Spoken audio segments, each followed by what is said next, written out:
জয় নিতাই, জয় মা।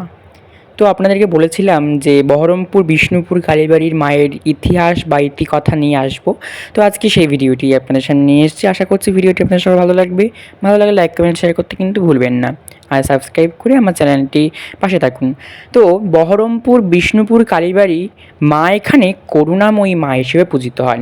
এই কালীবাড়িতে প্রতি বছর পৌষ মাস জুড়ে টানা 1 মাস এখানে মেলা হয়। যেহেতু এটি মায়ের আবির্ভাবের মাস, সেই জন্য এছাড়া প্রতিদিন পুজো পার্বণ চলে। জেলা তথা জেলার বাইরে থেকেও প্রচুর লোক এই মায়ের মন্দিরে পুজো দিতে আসেন। এখানকার মা খুব জাগ্রত বলেই পরিচিত। এছাড়া প্রতি শনি ও মঙ্গলবার পুজো দেওয়ার লোকের ভিড় খুব বেশি হয় মন্দিরে। সেবায়েত বিশ্বতোষ পাণ্ডে জানিয়েছেন, নবাব সরফরাজ খান আমলে কাজের সন্ধানে মহারাষ্ট্র থেকে বাংলায় আসেন এক ব্রাহ্মণ, তার নাম কৃষ্ণনন্দ হোতা। কিছুদিন পরে কাশিমবাজার নবাবের অধীনে তিনি কাজ পান। কৃষ্ণনন্দ হোতা খুব ধার্মিক মানুষ ছিলেন। 60 বছর বয়স পর্যন্ত তার কোনো সন্তান হয়নি। তিনি ভাবলেন নবাবের কাছ থেকে তার অনেক অর্থ উপার্জন হয়েছে, এবার তিনি নিজের দেশে ফিরে যাবেন। এরপর একদিন তিনি স্বপ্নাদেশ পান যে তুই এখানেই থাক, আমি তোর কাছেই আসছি। এর 1 বছর পর তার কন্যা সন্তান হয়, তার নাম রাখেন করুণাময়ী। এই করুণাময়ী দিনে দিনে বড় হতে থাকেন। বাবা অন্তঃপ্রাণ এই করুণাময়ীকে নিয়ে নিজের কাজে অফিসে তিনি চলে যান। কেউ কাউকে ছাড়া থাকতে পারে না। সেই সময় এই বিষ্ণুপুর ছিল মহা শ্মশান জঙ্গলাকীর্ণ। এখানে বাঘ বাস করত।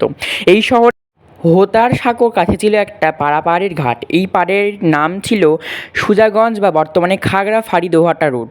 কৃষ্ণানন্দ হোতার বাড়ি ছিল বহরমপুর সয়দাবাদে। প্রতিদিন অফিস থেকে ফেরার আগে এই বিষ্ণুপুর মহাশ্মশানে বটবৃক্ষতলায় ধ্যান করতেন, আর মেয়ে করুণাময়ী সেই সময় তার সামনেই খেলা করে বেড়াতো। একদিন অফিস শেষে করে বিষ্ণুপুরে এসে তার মনে পড়েছিল তিনি অফিসে কোনো জরুরি কাজ ফেলে এসেছেন, তাই তাকে কাশিমবাজার যেতে হবে। কিন্তু কন্যা করুণাময়ী তার সঙ্গে আর যেতে রাজি হয়নি।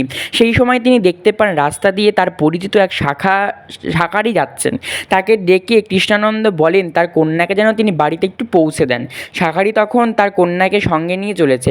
পারাপার ঘাটের কাছে আসতে করুণাময়ী হাতছানি দিয়ে পারাপারের ঘাটে নেমে পড়েন এবং জলের ওপরে তিনি বসে পড়েন। অনেক ডাকাডাকি করে করুণাময়ী আর আসেননি। করুণাময়ী বলেন এই শাখারিকে তার হাতে যেন শাখা পরিয়ে দেওয়া হয়। শাখারি জলে নেমে তাকে শাখা পরিয়ে দেয়। করুণাময়ী শাখারিকে বলেন আমি এখানেই থাকবো, তুমি বাড়ি ফিরে গিয়ে আমার মাকে বলবে লক্ষ্মী ঠাকুরের পাশে 5টি মোহর আছে, তোমাকে যেন একটি দিয়ে দেয়। মা জলে নিমজ্জিত হয়ে গেলে শাখারি বাড়ি ফিরে এলেন।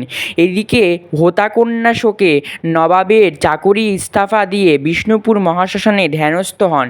এখানেই তিনি মায়ের দর্শন পান গাছের কুঠুরিতে। তারপর থেকে এখানে মায়ের প্রতিষ্ঠা হয়, চলে পুজো পার্বণ। তবে সেখানে নগরের পরিণত হয়েছে। জয় মা করুণাময়ী। এই মা খুব জাগ্রত। আপনারা এই মায়ের মন্দিরে আসুন, মাকে পুজো দিন। আপনারা মায়ের কাছে মনস্কামনা যা চাইবেন মা পূরণ করবে। জয় মা।